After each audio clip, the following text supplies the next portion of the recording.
Waalaikumsalam warahmatullahi wabarakatuh. Alhamdulillah kabar baik, Mbak. Baik, eee, baiklah, Ngupat pada edisi ke-15 hari ini, kita akan membahas tentang tema budaya politik dan penguatan demokrasi. Nah, gini Pak, setelah selesai tahapan pilkada, bagaimana cara Bawaslu untuk melakukan memerangi budaya politik yang sekarang udah kayak menjamur gitu loh Pak? Apa sih pengertian dari budaya politik tersebut? Baik, terima kasih Mbak Anis dan sahabat-sahabat semuanya dari Bawaslu Kabupaten Demak, dimanapun Anda berada.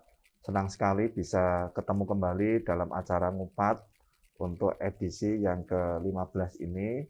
Dan kita akan bicara tentang bagaimana budaya politik dalam penguatan nilai-nilai demokrasi.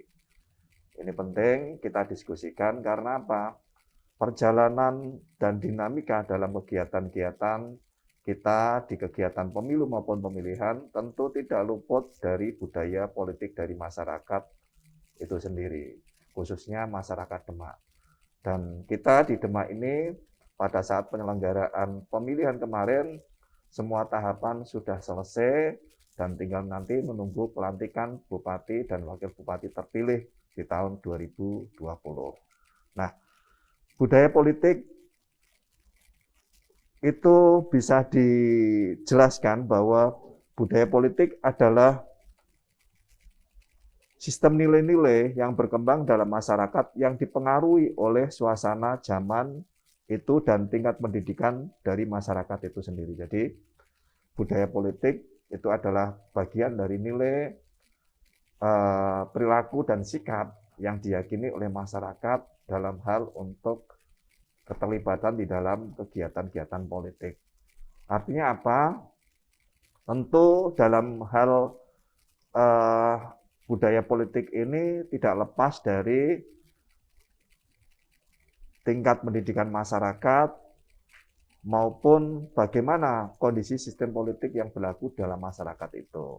Masyarakat bisa menjadi terlibat di dalam kegiatan politik itu menjadi pasif ataupun biasa dan aktif. Jadi itu adalah bagian dari itu. Nah, kita tentu tahu bahwa ada beberapa ciri-ciri dari budaya politik. Yang pertama yaitu terdapat pengaturan kekuasaan. Jadi di dalam budaya politik itu ada ciri-cirinya, yaitu kekuasaan di dalam pemerintahan itu sudah diatur di dalam undang-undang maupun regulasi. Artinya apa?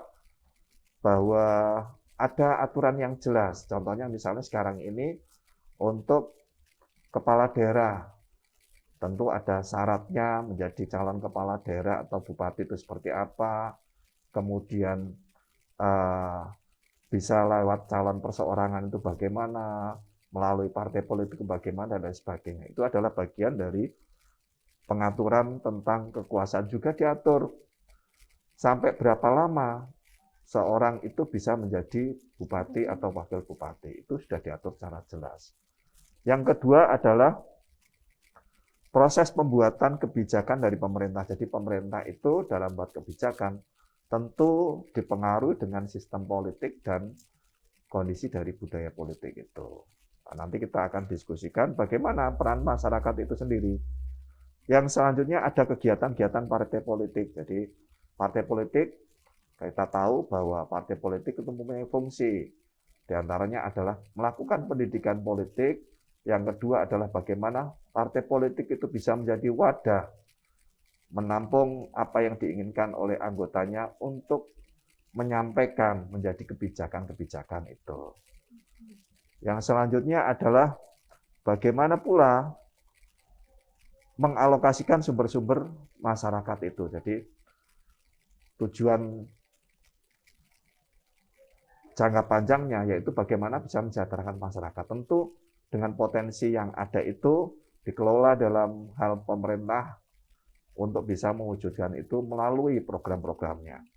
Nah, secara garis besar budaya politik itu dibedakan menjadi 3 model, Mbak Anis. Jadi ada 3 model itu. Yang pertama yaitu budaya politik apatis. Jadi kecenderungan masyarakat itu melihat kondisi pemerintahan itu mereka cuek, mereka abai. Mereka tidak mau mengikuti, tidak mau merespon, dan tidak mau terlibat. Jadi mereka pasif sekali. Jadi ini bisa ditandai dengan biasanya peran-peran dari kepala suku, tokoh agama yang sangat kuat dalam hal mengatur tidak hanya untuk masalah ekonomi, masalah sumber daya, masalah agama, dan sebagainya. Itu sangat kuat. Jadi masyarakat sangat apatis dan mereka tidak merespon terhadap perkembangan-perkembangan itu. Yang kedua adalah budaya politik mobilisasi. Jadi masyarakat hanya ketika terlibat itu hanya didorong untuk dimobilisasi untuk terlibat saja. Dan belum ada niatan mereka secara mandiri untuk masuk di dalam bagaimana bisa menyumbangkan tenaga pikirannya bagi sebuah sistem yang baik itu seperti apa. Nah, tentu ini agak lebih baik. Karena apa? Masyarakat sudah mau ikut tergerak meskipun tergeraknya itu didorong-dorong, dimobilisasi itu baru tergerak. Yang selanjutnya yaitu budaya politik partisipatif. Nah, ini yang kita inginkan. Jadi masyarakat itu terlibat.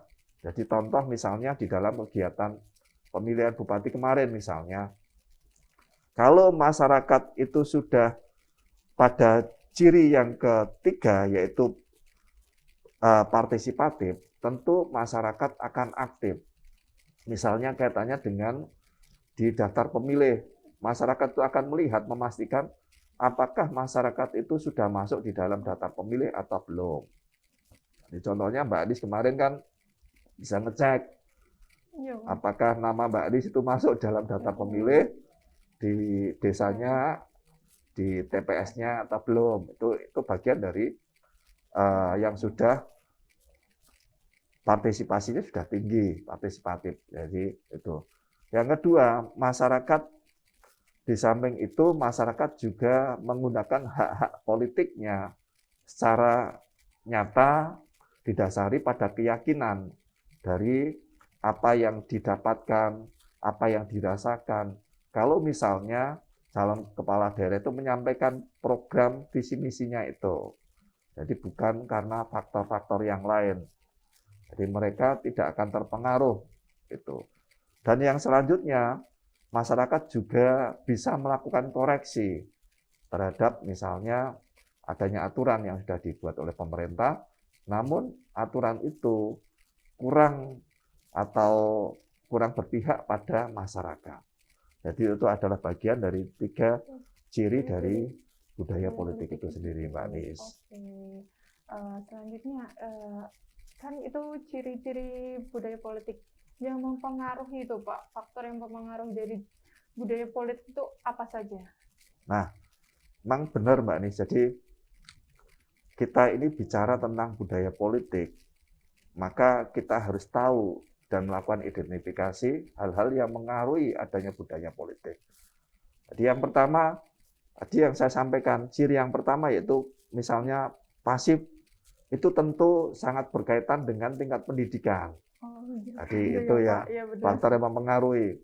Mbak Ani sendiri juga di lingkungan masyarakatnya akan bisa melihat orang yang aktif dalam kegiatan-kegiatan di lingkungan masyarakat, baik itu di RT, RW, maupun di desa, biasanya secara tingkat pendidikan, mereka sudah masuk pada tingkat pendidikan tinggi. Itu berbeda dengan mereka yang, mohon maaf ya, hanya mengenyam di pendidikan dasar.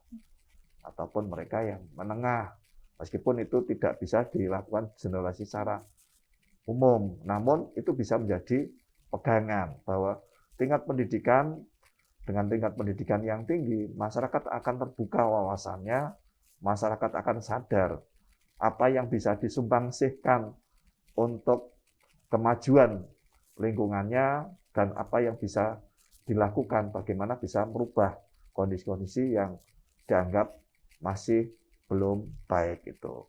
Yang kedua adalah tingkat ekonomi. Jadi semakin tinggi tingkat kesejahteraan masyarakat, maka semakin semakin respect pula masyarakat itu untuk melakukan perbaikan dan bisa melakukan menyumbangsihkan kondisinya untuk perbaikan dari lingkungan.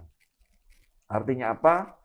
Dengan tingkat pendidikan ataupun tingkat ekonomi yang mapan, yang baik, masyarakat kategori itu tidak akan terpengaruh dengan iming-iming, misalnya adanya ya sedekah dan lain sebagainya. Tapi mereka bagaimana dia bisa menyumbangsihkan dengan kondisi ekonomi itu untuk kemajuan dan kesejahteraan dari lingkungannya.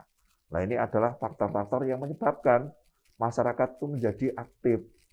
Nah, bagaimana dia bisa beraktif kegiatan sosial sementara dia tidak mencukupi kebutuhan hajat hidupnya yang dasar, ya kan begitu kan? Teorinya kan seperti itu. Jadi kalau orang itu bisa mencukupi kebutuhannya, paling tidak dia bisa melakukan hal-hal lain untuk lingkungannya. Tapi kalau tingkat yang paling dasar, kalau menurut Abraham Maslow, basic need-nya itu kebutuhan dasarnya itu belum tercukupi, maka jangan berharap orang itu akan bisa melakukan aktualisasi diri. Yang selanjutnya yaitu kaitannya dengan political will, atau bisa dikatakan bahwa kondisi politik yang ada di situ. Jadi kondisi lingkungannya yang menciptakan, yang membentuknya itu, sehingga masyarakat menjadi tertarik untuk bisa berpartisipasi secara aktif. Yang berikutnya yaitu supremasi hukum, yaitu penegakan hukum yang adil dan independen dan bebas dari tekanan. Nah, kalau Mbak Anis dengan disiplin ilmu dari ilmu hukum, tentu kan ini adalah sangat penting untuk kepastian dan keadilan hukum itu. Jadi hukum tidak akan memihak dalam hal peraturan atau penegakan aturan itu. Yang terakhir yaitu media massa yang bisa melakukan kontrol. Artinya apa? Jadi media massa itu sudah berperan juga di dalam mempengaruhi kondisi budaya masyarakatnya itu. Artinya apa? Media massa memberikan informasi bagaimana tentang perkembangan kondisi dari masyarakat itu. Masyarakat akan mendapatkan informasi itu, kemudian masyarakat akan tahu paling tidak apa yang bisa dilakukan dari hal yang terkecil untuk bisa melakukan perubahan-perubahan. Begitu Mbak Nis. Baik, kan itu bagian dari terus kemudian dari orientasi politik, Pak, dibagi menjadi beberapa tuh, Pak. Apa saja itu, Pak, yang dimaksud orientasi politik? Nah, jadi saya langsung akan masuk pada tipe budaya politik. Jadi kalau ada ahli yang mengatakan bahwa tipe budaya politik itu terbagi menjadi 3. Tadi kan saya sampaikan bahwa yang pertama yaitu budaya politik parokial. Yang kedua adalah budaya politik kaula, dan yang ketiga adalah budaya politik partisipan. Nah, budaya politik parokial itu masyarakat rendah adanya inisiatif, terus apatis terhadap kondisi yang ada.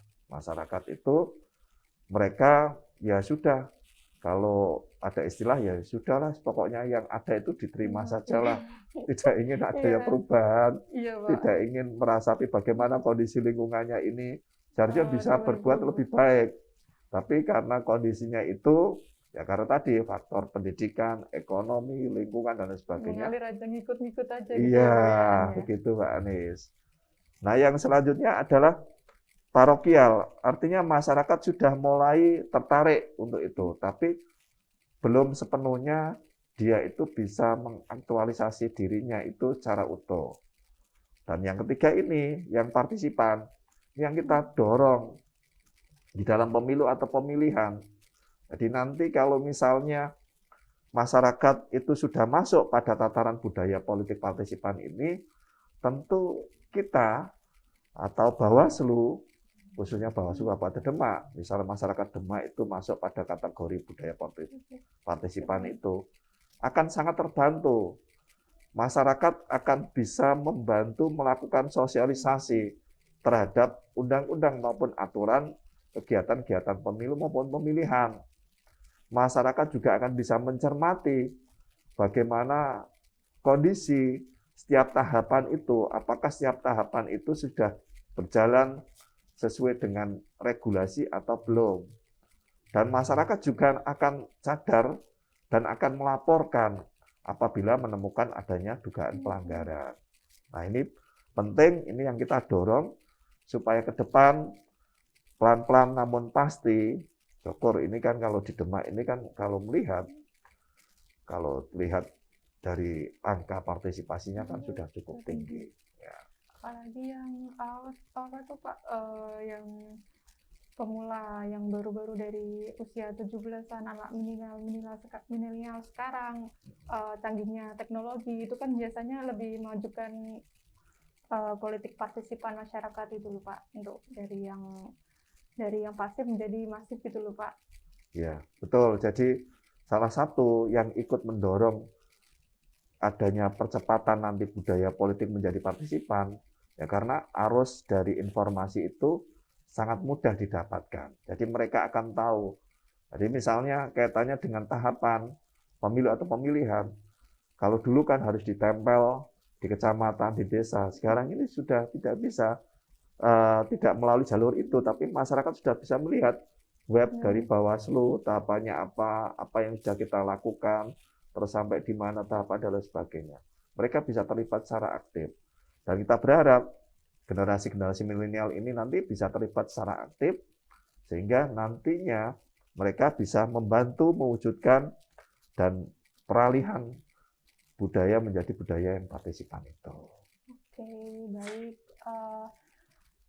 Terus gini Pak, kan itu menjadi dari budaya politik ya. Dinamik lanjut dari budaya dari politik tuh apa aja sih Pak biasanya?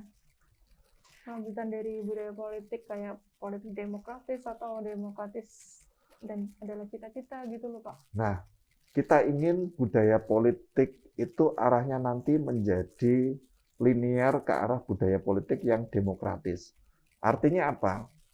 Menempatkan rakyat itu sebagai subjek untuk bisa melakukan perannya di dalam memilih pemimpinnya. Jadi bukan menempatkan sebagai objek, tapi menempatkan subjek. Jadi pemimpin itu adalah mandatarial dari rakyat. Jadi ini itu yang punya otoritas penuh untuk menentukan siapa calon bupati ke depan misalnya, itu adalah rakyat. Siapa anggota dewan dari partai-partai itu adalah rakyat. Siapa yang nanti akan dikasih amanah oleh rakyat Indonesia sebagai presiden, wakil presiden adalah rakyat. Nah, itu harapannya seperti itu. Dan kita berharap bahwa nantinya rakyat ini bisa menggunakan perannya sebagai subjek. Mereka punya cara pandang tersendiri, bisa menilai program dari masing-masing, misalnya kandidat calon legislatif maupun dari bupati atau wakil bupati. Dan mereka bisa menempatkan kondisinya, siapa yang layak, siapa yang tidak layak sebagai pemimpin ke depannya itu.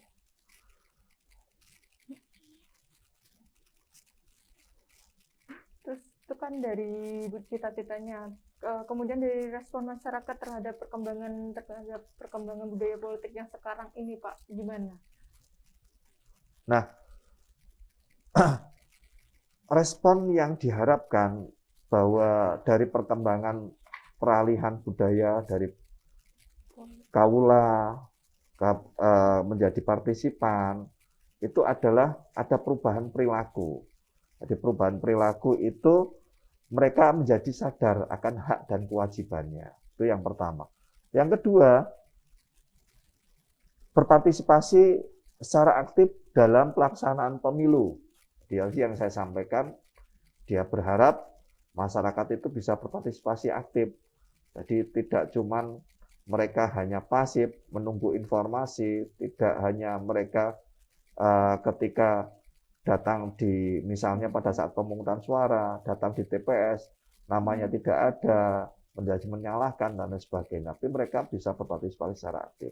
Mereka misalnya bisa menyampaikan ke lingkungannya, juga mendorong bagaimana bisa menggerakkan sumber-sumber daya itu untuk kemakmuran dan kesejahteraan lingkungannya.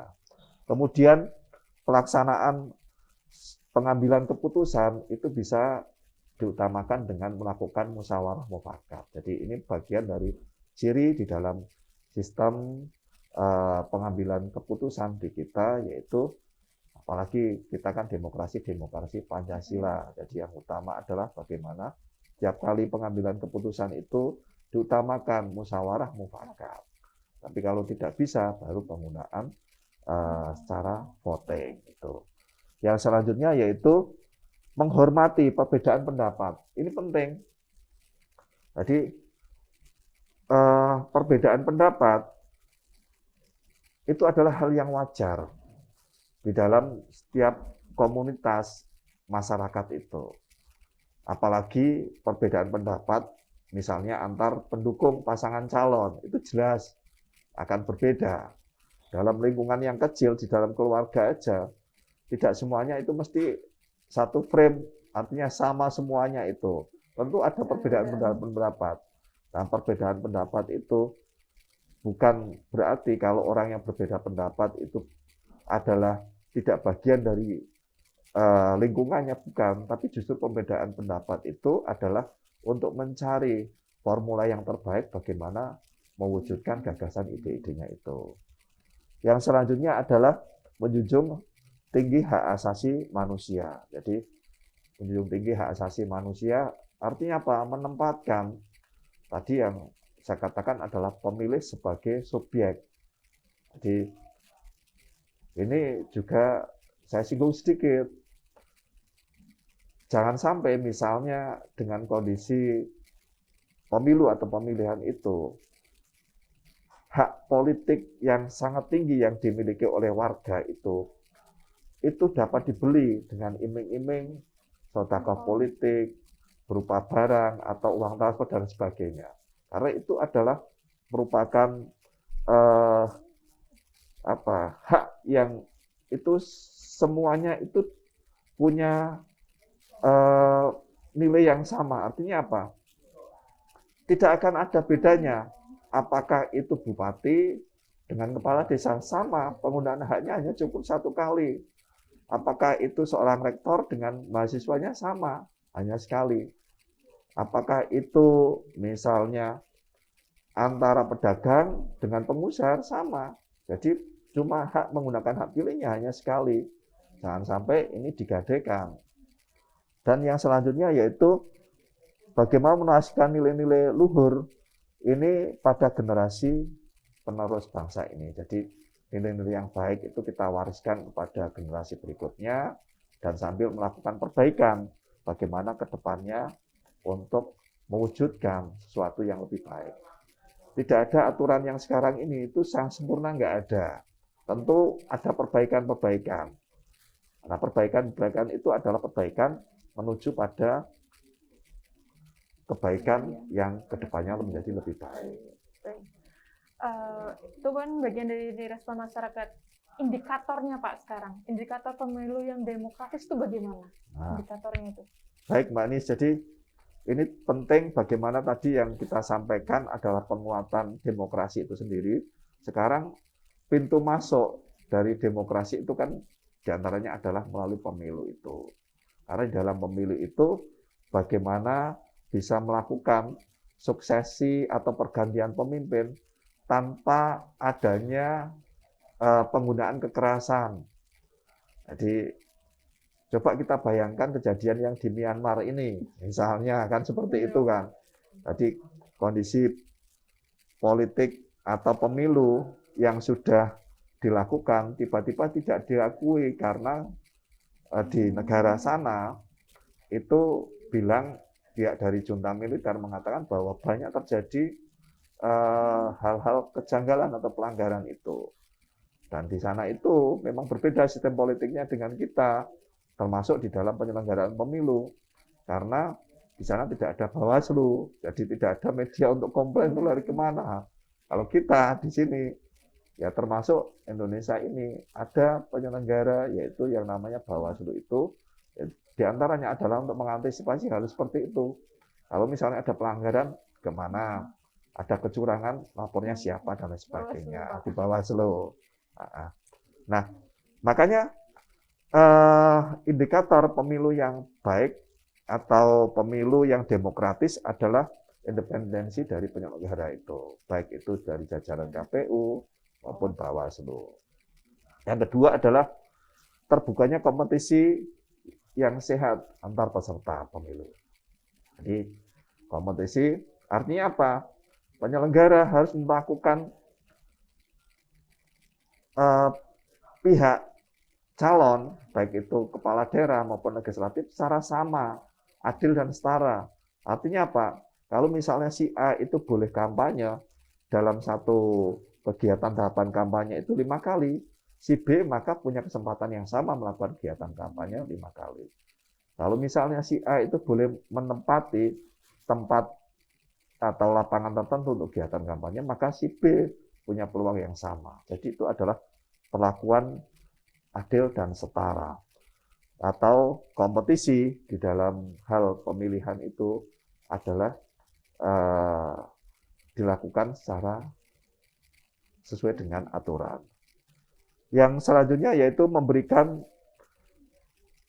suaranya oleh pemilih itu tidak ada paksaan. Jadi pemilih itu dalam memberikan hak politiknya itu mereka secara sukarela. Tidak ada paksaan, tidak ada intimidasi, termasuk intimidasi dalam hal yang halus tadi ya, dengan iming-iming imbalan, dengan itu dibeli hak pilihnya, melalui apa, dan lain sebagainya. Itu diharapkan nanti ke depan itu tidak terjadi. Yang terakhir yaitu hukum ditegakkan secara konsisten. Jadi aturan di dalam pemilu itu ditegakkan untuk semua peserta pemilu atau pemilihan. Jadi tidak memandang apakah itu pesertanya adalah incumbent atau bukan.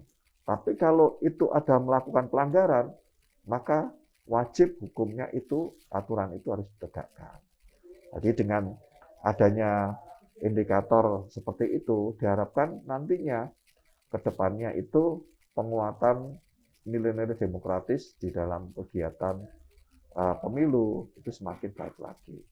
Dan kita berharap kegiatan-kegiatan ke depan di dalam pemilu dan pemilihan, budaya politik dari masyarakat kita, masyarakat Demak khususnya, itu sudah beralih menjadi budaya politik yang partisipan. Gitu ya Pak. Oke. Ternyata itu semua itu ada step by step ya Pak. Baik, terima kasih Pak udah ngisi acara Ngupat di edisi ke-15 kali ini. Baik, terima kasih sahabat Bawaslu. Sekian dari edisi Ngupat ke-15 kali ini. Ketemu lagi di edisi Ngupat berikutnya. Wassalamualaikum warahmatullahi wabarakatuh. Waalaikumsalam warahmatullahi wabarakatuh.